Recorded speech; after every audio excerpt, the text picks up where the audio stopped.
All right, this is my Sovereign Okinec Ahau list. So it's called Iga Boga.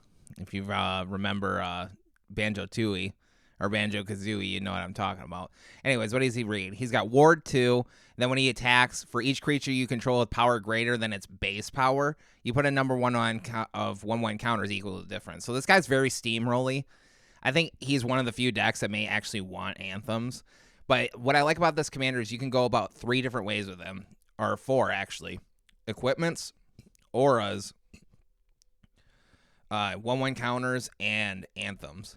So you just pick your poison on it. Here we go. Steadfast Unicorn. I've never played this card, but it's creatures you control get 1/1 and gain vigilance until end of turn. Activate only during your turn. That's 5 mana. It's a 1/1, or it's a 1/2 for 1 mana. So I think that's pretty good. I mean, I just wanted to try it out. It's a card I've never played, but it's a common, so it's cheap. So if you wanted to craft it, by all means, you could. It's just I've never played that. This guy is insane, though, the Sovereign dude. The problem with this deck, I'll tell you right now, is I don't have any trample in it. So you might want, like, Pride Malkin. You could even go, like, Cat's Tribal. Authority of the Council is, you know it, you love it. Creatures your opponents control enter the battlefield tapped. You gain 1 life for each one that enters. Esper Sentinel, whenever your opponent casts their first non-creature spell per turn, if they don't pay the tax of his power, you draw a card. Whatever his power is. He starts as a 1/1, so it's 1. But eventually it can be like 2, 3, etc. Fragment Reality, you know it, you love it. Exile target non-token artifact, creature, or enchantment. Its controller digs out a creature with lesser mana value, enters battlefield tap. This card's just completely unfair. You play it because it's unfair. White's got a lot of unfair removal. This is one of them. And the 1 mana brigade, which eventually I'm going to do that video. Hopeful Initiate has training, meaning when he attacks with something that has greater power than him, he gains a 1/1 counter. You can remove 2 1/1 counters from him, pop target artifact or enchantment. Paladin class, this is a really good anthem. Is one of the few good ones. Spells your opponent's cast during your turn cost 1 more to cast. Second part's the anthem where your creatures get 1/1. Third part is like an exalted effect where you pick one of your creatures for each other creature that's attacking with it. It gets 1/1 and it gains double strike. I think it even includes itself. Yeah, no, it's each other, but it still gains a double strike even if it attacks itself. So it's like a team up buddy effect. It's a win condition. Swords, Plowshares, you know you love it. Exile target creature. Its controller gains life equal to its power. Card's unfair. You play it because it's unfair. Hardened Scales. This is one of the more powerful green cards for 1 mana. If one or more 1/1 counters are put onto a creature, you put that 1 plus an additional 1 on it. Shadow Spear. This card, I think, just goes in this list as well. It gives them trample and lifelink, which those 2 like keywords alone are worth it. It gives the 1/1, and then you can pay 2 or 1, and it removes hexproof and indestructible from your opponent's team. So it's just a good card. The Ozolith, when creatures get removed with counters on them, you transfer them to the Ozolith, and then during combat on your turn, you can transfer all the counters on the Ozolith back to another creature. We're playing Gadia. This is kind of like an Angels tribal list. I don't know if I'd go tribal with him, but Angels, I like the Angels tribe. It's my favorite tribe. Gadia has flying vigilance. Angels enter with an additional 1/1 counter on it for each other angel you already control, and then she can tap for 1 white mana, but you can only use it to play angels. So, excellent card. Makes angels a heck of a lot better.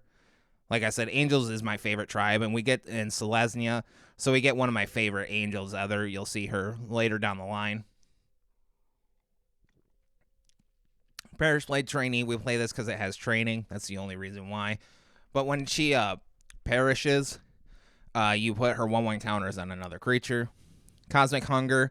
Target creature you control deals damage equal to its power to another creature, planeswalker, or battle. So it's the best of the bite effects. Gala Greeters has Alliance. Whenever a creature enters play, you choose one of its 3 abilities. Put a 1/1 counter on him, create a tap treasure token, or gain 2 life. Mass Vandal. When he comes into play, he can exile a creature from your graveyard. He exiles targeted artifact or enchantment. Master's Rebuke. It's a bite effect. Target creature you control deals damage equal to its power to target creature or planeswalker you don't control. When I say bite, it just does its damage itself. So when I say a bite effect, that's what I'm talking about. Because Rabid Bite's one of the first cards that we got of that. So that's why I call them bite effects. Ozolith, the Shattered Spire. It has the hardened scales effect where if you were to put a 1/1 counter on something, you put an additional 1 on it instead. And it can tap for 2 and give something a 1/1 counter. You can only activate that as a sorcery, and then you can cycle it. Means you can pay 2 mana, discard it, and draw a card.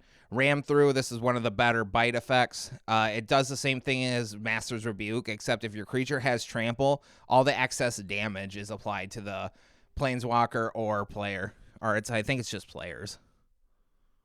Yeah, creature's controller. So only if it wipes out a creature, the trample damage is applied. Adeline Resplendent Kafar, this card's insane. She has vigilance. She has power equal to the number of guys you control. Whenever you attack, she gives you a 1/1 attacking guy. So, card's nuts. You play it in pretty much every whitelist. Angel of the Eternal Dawn, this card interrupts ramp. Has flying. It has a day and night thing where it can't become night. That's rarely ever relevant. When it enters, it becomes day. And then the most important part is your opponents can't cast spells with mana cost greater than the turn count. So if it's turn 3, they can only cast 3 and less. Or if it's turn 7, they can only cast 7 or less. So it interrupts ramp. Lorraine of the Third Path, Vigilance. When she enters the battlefield, she pops the target artifact or enchantment, and then you can tap her, and you and our target opponent each draw a card. Resplendent Angel, this card's currently in standard, so I might make a standard list and stream it and post it or whatever too. Has flying. Whenever you gain 5 or more life, you get a Sarah's Angel. Sarah's Angel is flying, vigilance 4/4. One of the best early cards in Magic. Actually, one of the first Pro Tours was won by Sarah's Angel, so it still holds up nowadays. It's a decent creature. And then you can pay 6, and she gains 2 attack, 2 defense, and gains lifelink, so she can activate herself because usually she can't. Resplendent Valkyrie has flying, and then whenever an angel or cleric enters the battlefield under your control, you gain that much life equal to its toughness. And then when you have 7 more life than your starting life total, which in Brawl is 32, your creatures get 2+ attack, 2+ defense. So it's a win condition if you have that much. If you satisfy that, it's a very easy win condition. Wedding Announcement, this is probably one of the first truly good anthems. Like, the best anthem in the game is probably Wedding Announcement. At the beginning and end step, if you attacked with 2 creatures, if you draw a card, if you didn't, you get a 1/1. And then once it does that 3 times, it turns into the anthem. So at the end of each turn, if it lasts for 3 turns, you get counters and turns into anthem. Balaga Recovery, you can pick up a card from your graveyard, turn it to your hand, or it's a tap green source. Fight Rigging has Hideaway 5, which means you look at the top 5 cards, tuck one of them under Fight Rigging. At the start of each combat, Fight Rigging gives something a 1/1 counter, and then if you have something with 7 or more power, you cast the Hideaway card for free, or play it because it can play lands. Kami of Whispered Hopes is a counter doubler. Oh no, it's a +1. It's just a +1 addition, and then it adds X mana where X is its power. Kalindi Ambush, target creature fights target creature you control, so they deal damage to each other. And it's a tap green source on the other side. Lucamina, this card's good. Like I said, I do wish I had a little bit more trample on this list, but she's one of the tramplers because we only use her green effect because her white effect's pretty bunk. But when you cast her, she gets a land, digs it up, puts it into your hand, and then you can specialize her into her bear form, which she gives everything 1/1 and trample. Thrashing Brontodon, you can sacrifice him to pop an artifact or enchantment. He's a 3/4 for 3, so he's got a good body on him too. Torrent's Fist of the Angels, sounds like a metal band. He's got training, so when he attacks with something with greater power than him, he gets a 1/1 counter, and then whenever you cast creatures, you get 1/1s of training.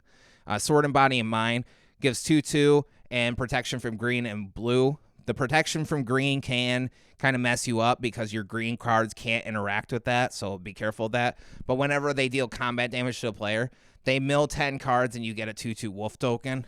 Sword of Fire and Ice is protection from red and blue.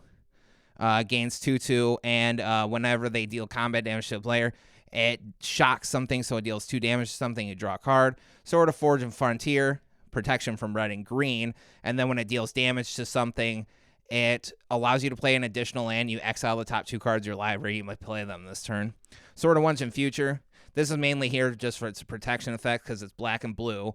gains 2/2, and then when it attacks, you surveil 2, and then you can take an instant or sorcery that costs 2 or less mana and cast it. It's really honestly just here for its protection effect. We got a few removals it can cast again, though. Halvar got a battle. We mostly play it for Sword of the Realms. Sword of the Realms is gets 2 attack and creature gains vigilance, and whenever the creature perishes, instead it gets bounced back to your hand instead of going to the graveyard. And then Halvar got a battle as if he's that side, equipped creatures gain double strike. Or that are enchanted or equipped gain double strike. And then he can equip or shift auras around once per turn for free. Shalai, Voice of Plenty, this is the favorite angel I was talking about, has flying. You and other permanents you control gain hexproof, and then she can put 1/1 counters on things for 6 mana. Stormheim Unleashed is a foretell spell, so you pay 2, and it's better to foretell it. And then you can make a bunch of Sarah's Angel tokens with it, is what it does. Beast Whisperer, whenever you cast creatures, you draw cards. Guardian Project, same thing. Whenever you cast creatures that don't share a name with the card in your graveyard, you draw a card. So it pretty much, in Brawl like this, since it's a singleton format, or a Highlander, some people might call it, everything is a one-of. So Guardian Project pretty much always just draws you a card. Questing Beast has Vigilance, Death Touch, Haste. Can't be blocked by power 2 or less, so Bulldoze. And then it has damage can't be prevented, and then when it deals combat damage to a player, it also deals that much to a planeswalker. Cigar de Font of Blessings has flying. Other permanents you control have hexproof, and then you can cast angels or humans from the top of your deck. Cleansing Nova pops all artifacts and enchantments, or pops all creatures. You choose one or the other, but not both. Elish Norn, this card is just completely unfair, has Vigilance. It stops ETBs and doubles your ETBs. So if something entering the battlefield would trigger, it triggers twice for you. It triggers 0 times for your opponent. Lyra Dawnbringer has flying, first strike, lifelink. Other angels you control have 1/1 and lifelink. She's an angel lord. That's why we play her. Rabble Rousing. This card is absolutely mental. It has Hideaway 5, and then at the beginning of combat on your turn, when you attack with one or more creatures, you create that many 1/1 green and white citizens creature tokens. Then if you have 10 or more creatures, you play the Hideaway card. This card just completely just pukes out of board for you. It's insane. This card just make sure you're always up on guys. Sunfall exiles all creatures, and then for the amount exiled, you make an incubation token with X. X is the amount of creatures exiled, so you can make a 6/6 and wipe the board of creatures. This card's nuts. I haven't been playing it too much, but I'm gonna start playing it. Froghemoth, I like this card. This card's a bit slow, but he's good if he gets in. He's got Trample and Haste, and when he connects with a player, you exile that many cards from their graveyard. For every creature, it gets a 1/1 counter. For each other card, you gain 1 life. So this guy's a bit weak at first because he's at 4/4 for 5, which is a bit low. But if he gets in one time and starts getting counters, he starts to run away with the game really fast. Arming Gala is at the beginning of your end step. Every creature in every zone besides exile perpetually gets 1/1. This is a card that's it mirrors the Legends of Runeterra card. Farewell, you choose one or more. Exiles all artifacts, creatures, enchantments, or graveyards. You can pick all 4 of them, or you can pick 3 of them, whatever. It's just an exile all effect of those zone and all those card types. Seal Seraph has Prototype, so you can play it for a 3/3 for 3. And it's got flying, or you can play it a 5/4 for 6. Then at the beginning of your combat, you pick a creature, and it either gets flying, vigilance, or lifelink. Valkyrie Harbinger is just like Resplendent Angel, except it does everything itself. Has flying and lifelink at the beginning of your end step. If you gain 4 more life, you create a Sarah's Angel. So it can do everything itself without extra mana investment, but it is 6 mana.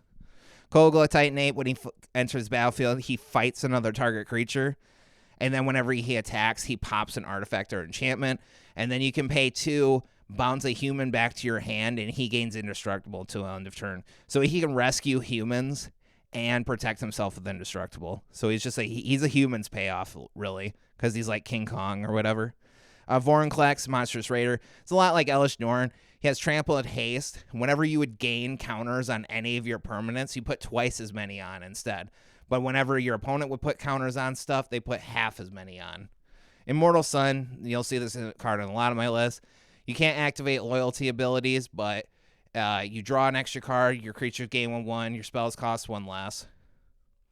as well as not activating loyalty ability. Sarah's Emissary has flying. When she enters the battlefield, you choose a card type, like instant or sorcery, and everything you have, you and your creatures, all have protection from that. Titan of Industry has reach and trample, and then when he enters the battlefield, you choose one. He can make a 4/4. Target player gains 5 life, pops an artifact or enchantment, or he puts a shield counter on something, so it gives it like a one-time boon of like protection from damage or removal from being perished. Galta and Maven, whenever you attack, you choose one. For each other attacking creature besides Galta and Maven, you can either make a dinosaur that's big or make 1/1s that are as big as the attack power. So if you had like an 8 attack, you get 8 1/1s. Avacyn gives your entire team indestructible, like literally every permanent you have, as long as she sits on the board and has flying and indestructible. And I think vigilance as well. Undo Inversion pops all non-land permanents. Great Hens, whenever you cast creatures and they enter the battlefield, you draw a card and put an additional 1/1 counter on stuff. It can tap for 2 green and you gain 2 life. And it costs 1 less for as big of a creature that you have. So if you have like a 5 attack creature, it only costs 4 mana because it only counts 1 creature. Galta is a 12/12 with trample that counts all your creatures and then costs less for each power you have on your board. All right, this one I have it upside down, so this one's gonna be a little bit hard for me to do. But we're gonna go ahead and get started. We go ahead and start with a Selesnya tap land and say go. We win this one. They play a red source. This is up against Burger. Got it. Storytelling. Whenever you cast a red card, she gives you red mana. She basically can go infinite. They play Dragon's Ways Channeler. We play a land and play Gala Greeters. So we're off to a pretty decent start. Dragon Rage Chandler becomes a 3/1 flying that must attack if able. And you have to have 4 different card types in your graveyard. So that's the card super type, land, instant, sorcery, etc. They play... it's like a red draw enchantment. I can't remember the name of the card, but it's actually a pretty cool card. It's like Urza's work table or something. It's either Mishra's or Urza's workbench. And you can crack it. And it exiles the top 2 cards of the library. You can play it for turn. It's a lot like Light Up the Stage, if you know what that card does. And then you can unearth it, so you can use it again. It's pretty cool, actually. It's a cool little red draw effect that's stapled to an artifact, so artifact decks can benefit from it. Here we play Thrashing Brontodon, and we opt to put the 1/1 counter on Gala Greeters because we mostly want the 1/1 counters because it benefits our commander, because he wants to see things have bigger base power than their base power. Well, the workshop, when you crack it, that work table, you pick one of the cards and then you can cast it until your next turn. So you get to hold on to it for like a whole entire turn cycle instead of just one actual turn. Because remember, a turn cycle is both players' turns. So when you go like, oh, we're on turn cycle 3, when I say something like that, because that's where we're at, it means both of us have taken are on or taken our 3rd turn. They play a land and then they play Seize the Spoils. You discard a card, draw 2 cards, and make a treasure token. Because you have to discard a card as an additional cost to the spell. So even if you like try and cheat the spell by not paying the mana cost, you still have to discard the card. We get Sword of Fire and Ice down here. That's pretty strong against them because it gives us protection from red. Remember, protection covers whatever is protected from by pretty much any card interacting with it directly. So they're thinking they got their treasure token up. They can't really do anything because red doesn't have counter spells. They have one, but it's more one that you play to just break the game. It's more so like a cheaty free cast counter spell. It's called Tybalt's Trickery. You may have heard of it. They play their 4th land. We're actually behind on lands here. They play Burge. And again, she's like a infinite combo commander because whenever you cast a red spell, she gives you 1 red mana. So that's what that's what this deck usually attempts to do, is to take Burge and break her. They play Play with Fire. That deals 2 damage to any target. If it hits a player, you can scry 1. And their Dragon Rage Chainer activates. So it's a 3/1 flyer. Bergie again gives them 1 mana. And whenever you cast a non-creature spell with Dragon Rage Channeler, you can Surveil 1. Remember, Surveil is look at the top card and they either put it in your graveyard or keep it at the top. If it's Surveil 1. Depends on the number of surveilling you're doing. They play Arcane Signet. That gives them an additional mana. Because like I said, as you can see here, they keep playing cards. It's because Bergie keeps refunding 1 mana, so it keeps them flowing. Faithless Looting. Discard 2, draw 2. I think Faithless Looting you draw first, though. Yeah, you draw first, and then you discard 2. That's part of what makes it so good, is that you draw first, and then you discard. So you get to look and have like a little bit of information before you make your choice. They pitch Invoke Calamity here. That card, like, it pops a bunch of artifacts. Mishra's Workbench, they unearth it, bring it back. They don't activate it this turn because they forget that unearth. You can only use it for that turn. We're not looking so hot, but we're still feeling fine because we attack with our Thrashing Brontodon, which is now a 5/6, protection from blue, protection from red. Whenever he deals damage, he draws cards and can shock something. When I say shock something, I mean it does 2 damage. And we get a green source there, so we can't play any of our other cards because we would have needed a white. The other side, Hornfell, Horn of Bounty, or whatever, that you can discard cards and then exile cards off the top of your library that you can play on this turn. Most times you see her play it off of her first side. It's just Hornfell. If you play that card, that probably goes in like a Reanimator list. / like usually cards like Bergie and other cards like her, you pick like one side of the card that you're playing off of. You can sometimes play off of both if you want to.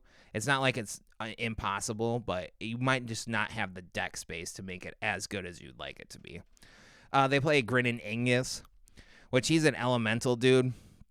That's 3 mana, and then he can like bounce himself back to your hand and give himself 1 red mana and 2 colorless mana.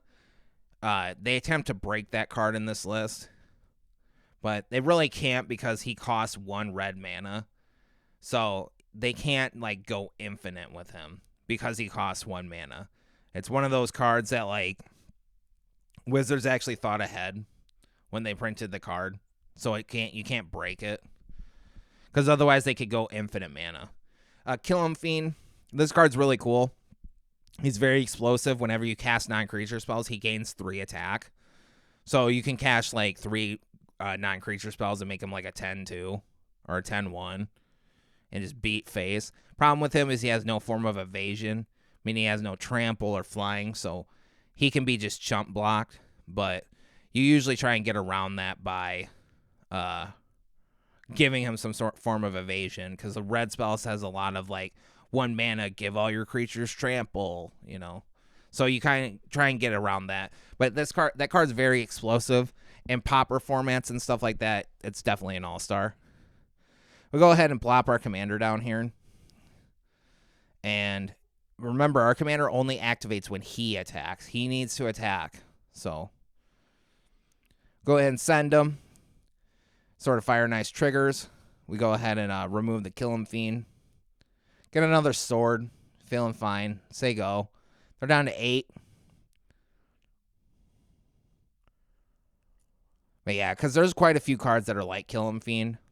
There's one in particular that's pretty good. It's like it only gains 2 attack, but it comes with trample. So I think it's overall a better card just because it's a little bit easier to play with, because you don't have to worry about giving it trample. So you can sling a bunch of burn spells at their face and then send like an 8-2 their direction, you know.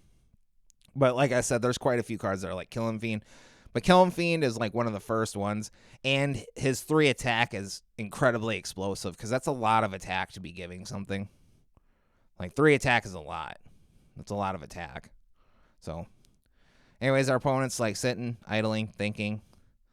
I think here they get close to conceding, because I can't remember if we actually defeat them with damage or not by reducing their life total to 0. I think they may concede. Oh, they play Finale of Promise, which that reads it's 2 and X, and then whatever X is, you can pick an instant or a sorcery from the graveyard with mana value equal or less than X, and you cast both of them for free. So they grab Seize the Spoils, so they get a treasure token. But mind you, Burgie, you have to cast, like, pretty sure you have to cast the card from the hand. Well, it's a cast effect. They're copying. Copying is different than casting. Oh, wait, never mind. They get the mana here. But they cast it from the yard with Finale of Promise. That's what that one's called. Because if something copies stuff, that's a different type of effect. So keep that in mind. If it says, like, if it cares about something getting cast, but you're copying it, it doesn't count anymore. So, but yeah, that casts them from the yard, and then after you cast them, you exile them. Most effects that dig out instants or sorceries from the yard do that. They play this, like, Galvanic Bolt. Galvanic Relay. It exiles cards from your library, and then you can play them during the next turn after the spell was cast. Like, you can't play them during this turn. It plays them during the next turn after which. So it's really slow, but it's cheap, and it gives you, like, a big hand to work with because it's got Storm, which Storm reads. You count the amount of spells that you cast in that turn, or your opponent too. And then you copy the spell for each spell that was cast. So if you cast 5 spells in the turn and you cast a Storm card, it goes off 7 times because you cast the Storm card and then you've cast 6 spells up to that point. And then that's when that goes off. We go ahead and plop our sword down, equip it to our commander, gives them protection from black and blue. And then we swing. And our guys get big because they get 2 additional 1/1 counters because our commander swung. They just give up here, take all the damage. Good game, opponent, and we defeat them via damage. Thanks for playing. All right, this is up against Guy Brush, 3P Wood. This one's a loss. Its match length is 9 minutes, 17 seconds. So here we go. They're playing Urza, Lord Protector. It's a Azorius control list that ends up kind of like reclaiming the game after a while. So here we go. We start off strong with a white mana and a Paladin class. That makes their counter spells and instant speed interaction cost 1 more during our turn, which really can slow them down quite a bit. That's why I play Paladin class, because I think Paladin class, outside of Wedding Announcement, is one of the other few good anthems. We're staying strong here by playing lands on every turn, making our land drops. Urza Lord Protector, he reads artifacts, instant, and sorcery spells, cost 1 less to cast. And then you can pay 7 if you own or both own and control Urza Lord Protector, and then Might Zone, Weak Zone. You merge him into his Planeswalker form, which is really, really strong. Because he can act twice per turn, and then he can make artifacts and instants and sorceries cost 2 less during the turn. You can draw 2 cards, then discard 1. He can create 2 1/1 soldiers, exile target non-land permanent, and then his -10 wins the game.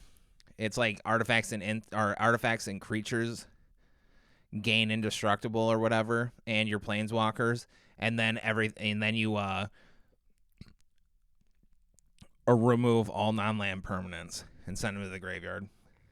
Sorry, I had to burp there. Key to the Archive gets played. It's a mana rock that gives them 2 mana. But when you play it, you draft from its spellbook. So you pick a card from 3 shown from its spellbook, and you put it into your hand. It's a good card because it's got win conditions in it. It probably could stand to go in pretty much every deck. I try and keep my decks a little bit more diverse, but as you see more people playing card games, you're just going to have to accept the fact that some cards are just strictly better than others. So you just play the same cards a lot of times, right? Especially in a online format like Arena, where a lot of other people aren't going to be holding back. It's different if you have a physical play group where you're look, we're not going to play all the best in slot stuff because we want our decks to look a little bit different, It's just the nature of the situation. Don't get me wrong, I'll play those types of decks, and you'll see me lose a lot because we're just not playing the best in slot cards. And that's just the way that it is, because with any card game, it doesn't matter if it's Magic, Yu-Gi-Oh!, Pokemon, Legends of Runeterra, Shadow Era. Those are just to name a few. There's just cards that are just better than other cards. and you just play them because they're better than other cards. So, and Infinity Wars. Infinity Wars is sweet too. They play Solve the Equation. It tutors up a not instant or sorcery. Tutors means you grab it straight from your deck and place it into your hand, and then you shuffle. Any card that like you grab a card straight from your deck, you always shuffle afterwards. This is called like old school Dragon Ball Z had a term for this. It's called cherry picking. They grab Swords of Plowshares so they can remove our commander. Because it's Azorius control, which is blue-white, they're always going to have removal. And every white deck plays Swords of Plowshares. By the time you play this game, after about 3 weeks, you should probably be sick of Swords of Plowshares in Brawl. Because every single white deck plays it. It's a lame card. You play it in every deck. It's just the way that it is. Unfortunately. You're never going to be able to escape it. We go ahead and play Fragment Reality, which is just like Swords of Plowshares. A lame card. You play it because it's better than everything else. They go ahead and shift into the Reality Chip. It's a 0/4. And then when it's like equipped to creatures, because it's one of those like artifact equipment creatures, you can like play cards from the top of your deck. Otherwise, it's just a 0/4, which is a pretty decent blocker for 2 mana. They recast their commander, feeling fine about themselves. Guardian Idol costs 1 mana because Urza makes it cost 1 less. Thought Monitor has affinity for artifacts. It's just a 2/2 that draws you 2 cards. It normally costs 7, but affinity means whatever the amount of cards you have of that type, whether it be affinity for artifacts, equipments, whatever, it costs 1 less. And when I say 1 less, it's the colorless 1 less. It can't remove colored symbols. Most cards that reduce the cost of something don't really ever remove colored mana cost. Some do. It does happen. It's a thing. We go ahead and free cast our Vorinclex Monsters Raider here because of fight rigging. I think they bounce our Angel here. Or they counter Vorinclex with Wash Away. Because Wash Away only costs 1 mana if it's countering stuff that didn't come from the hand. We're swinging 8 at them. 8 lifelink, so we'll gain 8 here. Seems like we're in a pretty commanding position. But that's until they end up getting the Might and Weak Zone, which I think it'll be like a few turns from now. Because we get them down to 2 life, which we almost get them, but they go ahead and reconfigure. That means they equip the Reality Chip. And you can play cards on the top of your library. Yeah. You may play lands and cast spells. So when it says play, if it doesn't say play, you can't use lands. Because you can't cast lands. Lands can't be cast. Lands are played. So that's another little magic ruling for you. If a card like the Reality Chip says you can cast spells from the top of your library, you can't play lands because lands can't be cast. So that's something to keep in mind. You have to be able to play the land. It has to say that you can play the lands because lands can't be cast. They play their Ugin and Ineffable. He makes color spells cost 2 less. That's a static ability of his. And then when he can make 2/2 spirits that exile the top card of your library. And then when they're removed, we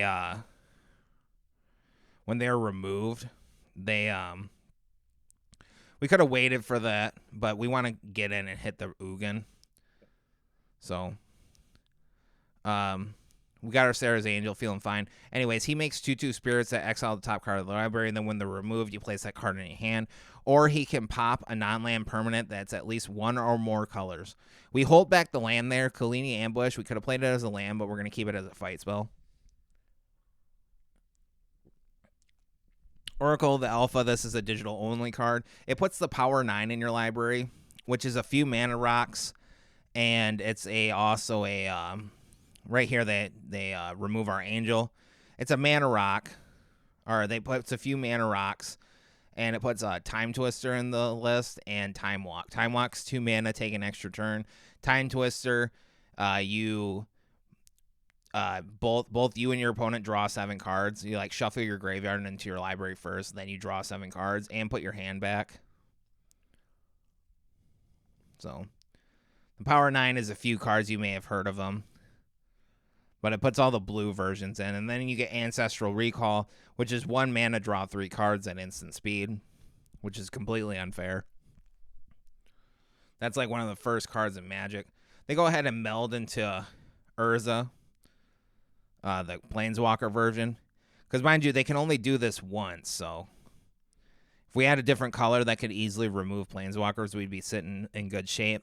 But this is where the game starts to run away from us, because they just have, like, that Urza just gives you boatloads of value. Which he should, because you can only do it once per game in Brawl. And it does cost 7 mana. And it requires 2 cards, so it's fair. Honestly, it really is. It's very fair. Then they make the 2 soldiers, so they got blockers. Oh, and when Oracle the Alpha attacks, you scry 1. So he can kind of look for the stuff he put in your deck.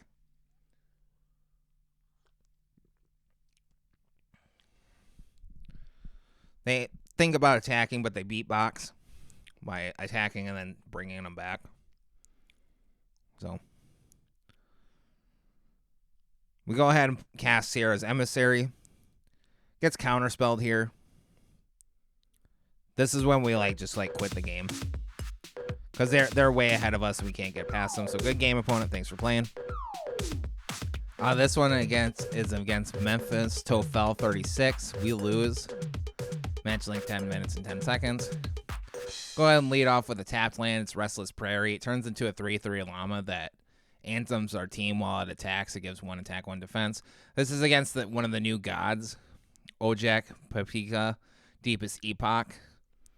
Whenever you cast an instant spell from your hand, it gains rebound, so you cast it for free next turn. And then when he perishes, you return him to the battlefield as a land of Temple of Cynical Time. You add 1 blue and remove a time counter from it, and then you can tap 3 in itself and return him for 4 mana after it's expended its time counter. So it's got to exist for at least 3 turns. I think some of those new gods that do that, like turn into the lands and can come back, I think are pretty sweet, actually, because it's like they don't come back right away, right? Like there's like a little bit of like a stipulation and a wait time for them. I think it's pretty sweet, actually. Go ahead and play Kami of Whispered Hopes, because Torn's Fist of the Angels. We got like a bunch of counter amplification effects. We got Kami of Whispered Hopes and Hardened Scales. So we're gaining 3 1/1 counters when we put 1 on. Behold the Multiverse, scries 2, draws 2. You can foretell it. It's a pretty decent card. I don't play it all that often, but it's good.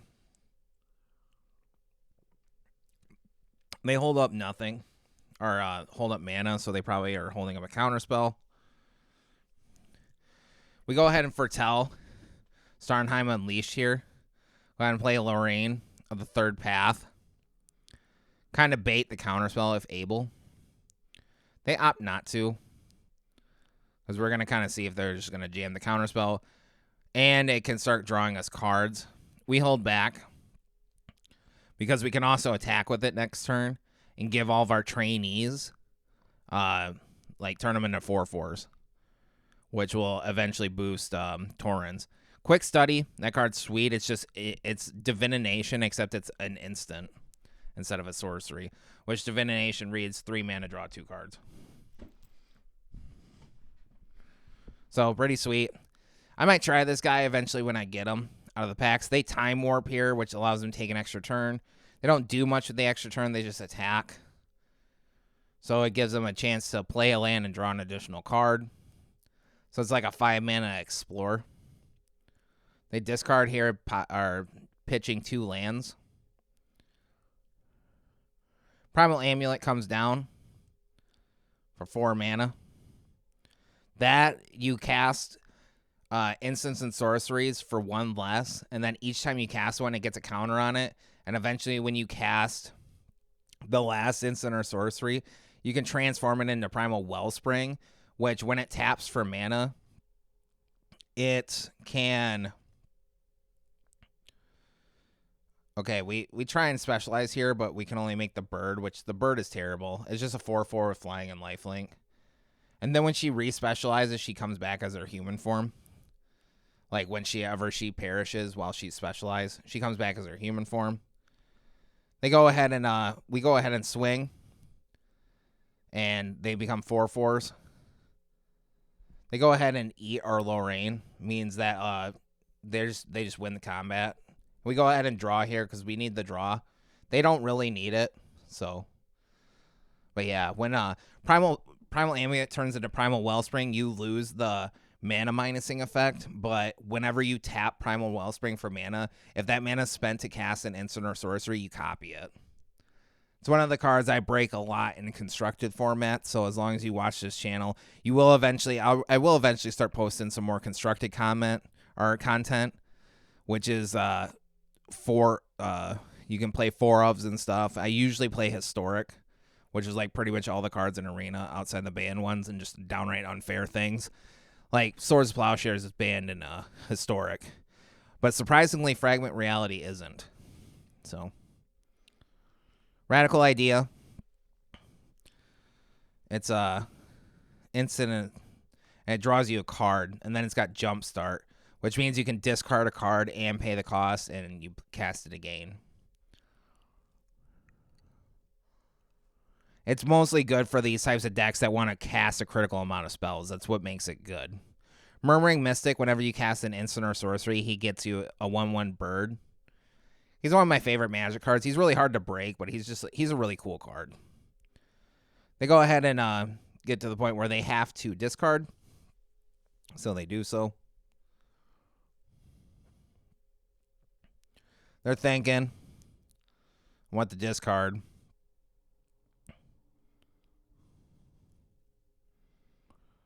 And they pitched 3 cards. They pitched Flow of Knowledge. I think saw them coming in a land.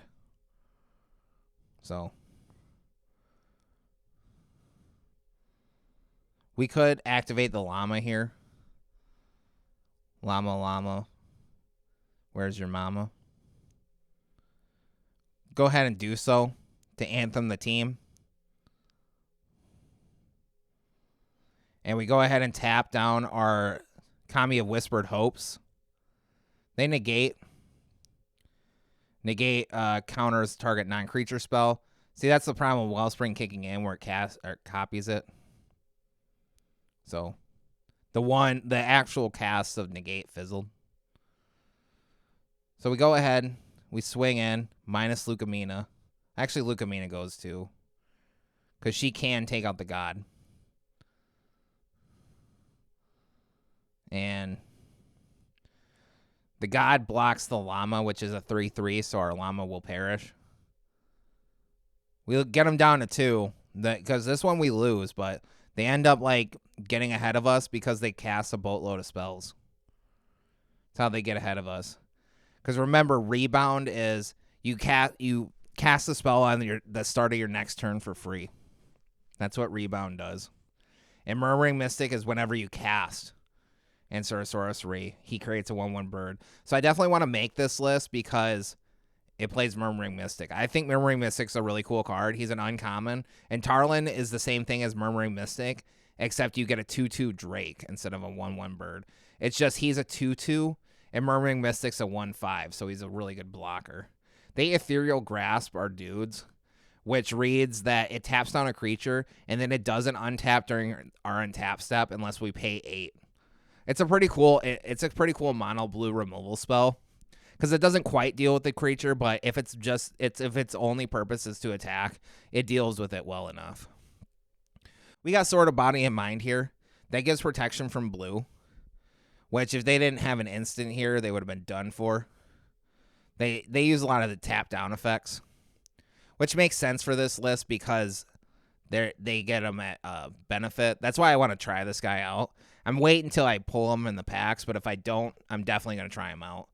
Because this is like a mono blue list where we're playing a lot of what other blue things has to offer versus just a bunch of counter spells and whatever. Like you're actually playing like the tap down effects, and a lot of other stuff. Because he only cares about instants, so. Tome of the Infinite, that can pull a lot of just really strong cards. It's actually pretty good for blue lists because it gives them options. Because blue can't really deal with things on the board super well. They always get like this like halfway dealt with it type of effect. So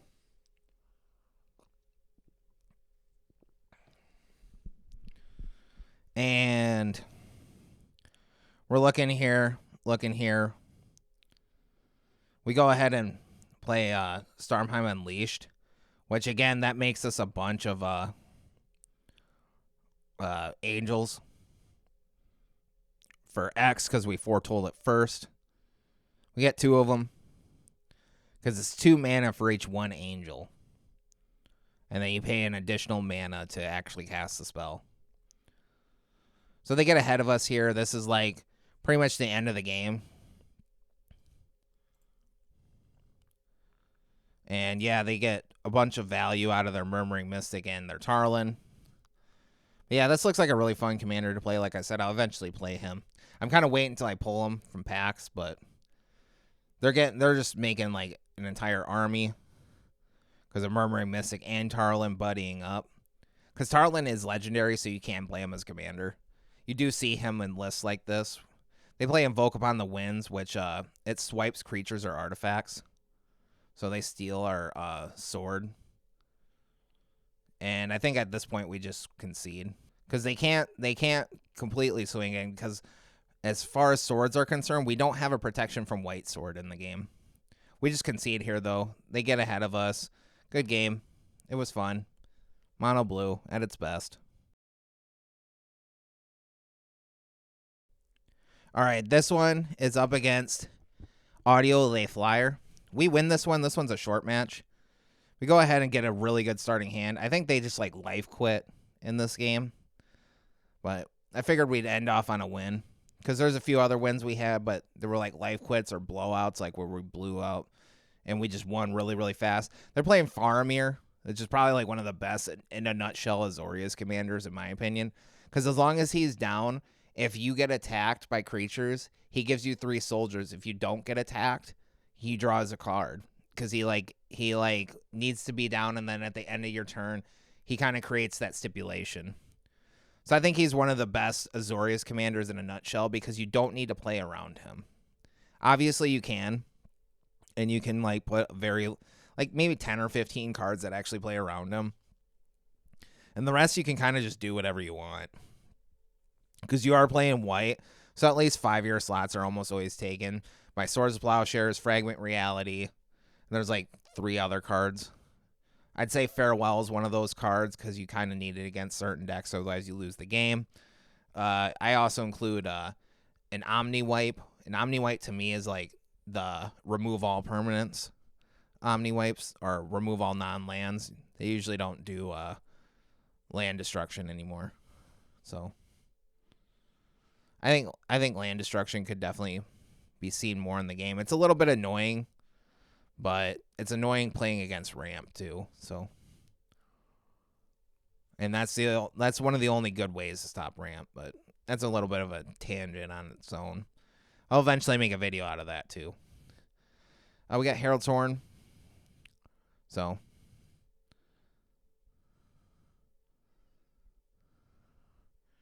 got Oketra's Monument.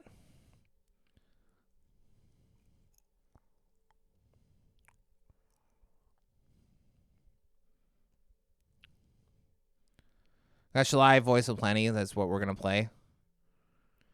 Oketra's Monument, it makes white creatures cost 1 less, and then whenever you attack, it like makes a dude. Or whenever you cast a creature, it makes a dude, rather. Excuse me. Anyways, we go ahead and just set up our Anthem here. Because Okinec, our commander, he's cooking. So, like I said, there's a lot of ways you can play this guy. I think he's one of the few commanders that actually wants Anthems in the deck. Which is kind of weird because Anthems are usually pretty terrible. Anyways, their guy can gain Indestructible, so. Go ahead and have Herald's Horn here. Alright, this is towards the end of the game because they can see it here in a moment. They play their Temple of Enlightenment, Scry 1. Play their Sierra's Redeemer. Oketra Monument gives them a 1/1. We go ahead and play a land here. We got it pretty much right here with ram through. Go ahead and ram through their one blocker. They don't have enough blockers. Like, we're wide enough to pretty much seal the deal. And they concede. So good game, opponent. Thanks for playing. All right, there's my links to plug my YouTube. Obviously, you already found that. My Twitch and my SoundCloud. I'd really like it if you subscribe. It'd make me feel better. So thank you. Have a wonderful day.